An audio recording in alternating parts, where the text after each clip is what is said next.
विधायक गोसाईगंज मौजूद हैं अभय सिंह जी, और यहाँ पे कार्यक्रम में मौजूद हैं, इनसे बात करेंगे। क्या जाए, जब आपकी रिहाई हुई उसके बाद, रिहाई के बाद सीधे आप रामलला के दरबार गए और आपने वहाँ माथा टेका और भगवान रामलला से आपने क्या मांगा खास?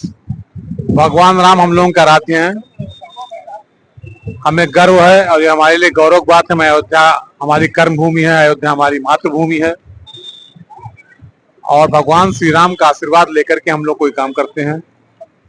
और इतनी बड़ी आपदा से, विपदा से मुक्ति मिली, 24 साल बाद न्याय मिला, इसका आभार व्यक्त करने के प्रभु श्री राम के यहाँ गए हम दर्शन करने के लिए, उनसे आशीर्वाद लेने के लिए। सब उन्हीं कृपा है। की जाए तो इस समय अगर देखा जाए तो चुनाव चल रहा है पश्चिम बंगाल का, चुनाव को किस तरह देखते हैं? पश्चिम बंगाल के लोगों को अगर तरक्की करना है तो वहाँ भारतीय जनता पार्टी सरकार लाना चाहिए और तृणमूल कांग्रेस सरकार को हटाना चाहिए। ना वहाँ कोई विकास हो रहा है, ना वहाँ कोई डेवलपमेंट है, ना वहाँ के आदमी की आय बढ़ रही है। बहुत बुरे हाल है, बहुत बदहाल स्थिति है। हमारे एक मित्र थे, उनके पिताजी सिंगापुर की नौकरी किया करते थे। उन्होंने बताया कि सन 70 और 65 दशक में लिखा रहता था कि सिंगापुर को कोलकाता बनाना है। उस समय का हमारा कोलकाता कैसा था, आज का कोलकाता और सिंगापुर की तुलना कर लीजिए। तो सिंगापुर भी कहता था वो कोलकाता की तरह अपना देश बनाना है, अपनी सिटी बनानी है।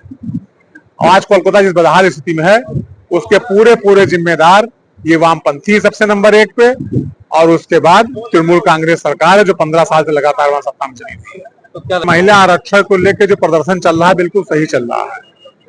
महिलाओं को उनका हक और अधिकार मिलना चाहिए, और जो लोगों ने महिला आरक्षण का विरोध किया वो सब लोग परिवारवादी लोग हैं। आप उठा के देख लीजिए, जितनी पार्टियां हैं, बाप के बाद बेटा, बेटे के बाद बेटा, यही परिवारवाद है।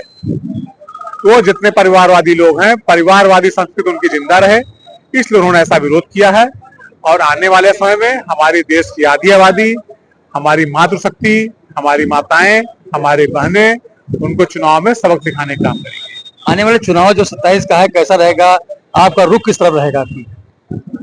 देखिए, जो राष्ट्र के बारे में सोचे, राष्ट्रवाद की बात करे, जो जातिवाद से ऊपर उठ करके सोचे, उसके साथ हम हैं। हमारी विचारधारा उसके साथ है। भगवान श्री राम के पक्ष में रहे, भगवान श्री राम को बाद पक्ष में बोले। भगवान श्री राम के दर्शन करने से कोई भागे ना, कोई कटे ना, श्री राम को आराध्य माने। 29 तारीख को खुद यहाँ पर सीएम योगी जी आ रहे हैं ध्वजारोहण करने के लिए। हाँ, तो शायद आप भी वहाँ मौजूद रहेंगे। देखिए, अगर आदरणीय यशस्वी मुख्यमंत्री योगी आदित्यनाथ जी की बात किया जाए तो विक्रमादित्य जी को तो हम लोगों ने देखा नहीं था, लेकिन वो अयोध्या के दूसरे विक्रमादित्य हैं। जिस तरीके से यहाँ पर रोडें चौड़ी हो रही हैं, साफ सफाई हो रही है, लगा ओवरब्रिज बन रहे हैं, 84 कोस परिक्रमा मार्ग, 14 कोस परिक्रमा मार्ग, पांडे बिल्कुल निसंकोच कह सकते हैं कि हम लोगों के जीवन काल में अगर कोई अयोध्या को सजाने और संवारने वाला है, अयोध्या को नया रूप और नई दिशा देने वाले हैं, हमारे आदरणीय यशस्वी मुख्यमंत्री योगी आदित्यनाथ जी हैं, हमारे प्रधानमंत्री श्री मोदी जी हैं। ये थे अभय सिंह का कहना था कि जिस तरह से जो काल हुआ है अयोध्या में वो बेहतर हुआ है, इसका पूरा श्रेय मोदी योगी को जाता है।